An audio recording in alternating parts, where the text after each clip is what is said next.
I'm Susan Watkins, and if you bear with me, I would like to tell you a story. It's a family story that I heard from my grandfather. My great-grandfather fought in the Civil War. He fought for the Confederacy. He was a 14th Virginia Light Cavalry. At the end of the war, he did a foolish, stubborn, prideful act. At Appomattox, at the surrender, he signed the Ironbound Oath. After the war, Congress passed a law that said that everybody who had been a traitor and had joined the Confederacy could rejoin, could have their citizenship rights restored if they signed a document pledging allegiance to the United States. My great-grandfather, as I said, it was a stupid, foolish, stubborn, prideful act. He refused to sign that document, and he did not get his citizenship restored. As a result, he lost his land, which had been in the family before the American Revolution. He also lost his livelihood. He was a lawyer, but because he wasn't a U.S. citizen, he couldn't practice law. And he did all of this out of stubborn, foolish pride. Now, today in Mississippi, I think some of the leaders in Mississippi today are acting like my great-grandfather acted back then. In the 19th century, they fought Reconstruction. And that's the flag we have today in the state of Mississippi is the flag that came out as a stick in the eye of the United States of America, the 1894 flag, which is the flag that flies now. That's when that flag was adopted by the state of Mississippi. The state of Mississippi, the leaders in the state of Mississippi were fighting Reconstruction. In the 20th century, a lot of the leaders in the state of Mississippi, not everybody, but a lot of the leaders in the state of Mississippi fought Reconstruction. The second Reconstruction, which was the Voting Rights Act, the Civil Rights Act, they fought that. Now, many of our Mississippi leaders are fighting the third Reconstruction, which is voter suppression and failing to expand voting rights to all Mississippi citizens. So who suffers the consequences of some of our leaders who persist in fighting this third Reconstruction? Well, we all, the people of Mississippi, suffer.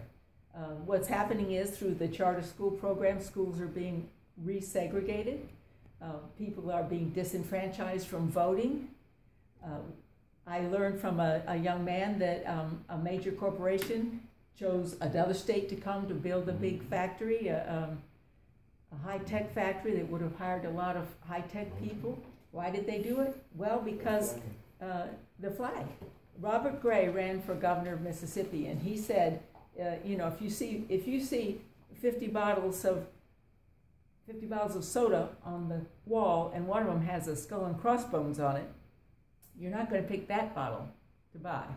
And I thought that was a great analogy. People won't come to Mississippi if they think that there are bad attitudes here, and that people of color won't have opportunities or women won't have opportunities. So at Appomattox, going back to the Civil War, at the surrendered Appomattox, Robert E. Lee said it was time to furl the Confederate battle flag. That was his Confederate battle flag that's in the Mississippi state flag. It never flew in Mississippi. And Robert E. Lee said it's time to furl the Confederate battle flag and rejoin the United States. I think it's time for the leaders in Mississippi to follow General Lee's lead and remove the old divisive Confederate symbols from the Mississippi flag. And that's why I'm supporting Ballot Initiative 55, which is called A Flag, One Flag for All Mississippians. The ballot initiative says, we'll add the following language to the Mississippi Constitution. The flag of the state of Mississippi shall not contain or include any reference to the Confederate Army's battle flag or to the Confederacy. As an enforcement mechanism, a Mississippi citizen may petition the Mississippi Supreme Court for a writ of mandamus requiring the state, its political subdivisions, their agents, officers, or employees to comply with that amendment. So tonight I'm asking you to launch DeSoto County in supporting Ballot Initiative 55 and signing this petition to get this constitutional amendment on the ballot in 2018, I believe it would be on the ballot. And in order to do it, you have to be registered to vote. So a lot of this is going to be a voter registration drive again. We're going to ask people, are you a registered voter?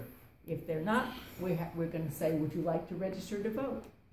We get them to sign the petition. We take them to the DeSoto County Courthouse. The clerk of the court certifies the signatures that they are registered voters. They have to have their residential address, not their post office box. And then the certified signatures go back to the ballot initiative sponsor, who is Sharon Brown. She's a woman in Jackson, Mississippi. You may have seen her on the news. And I just think it's time to get this done and get Mississippi into the 21st century. Thank you.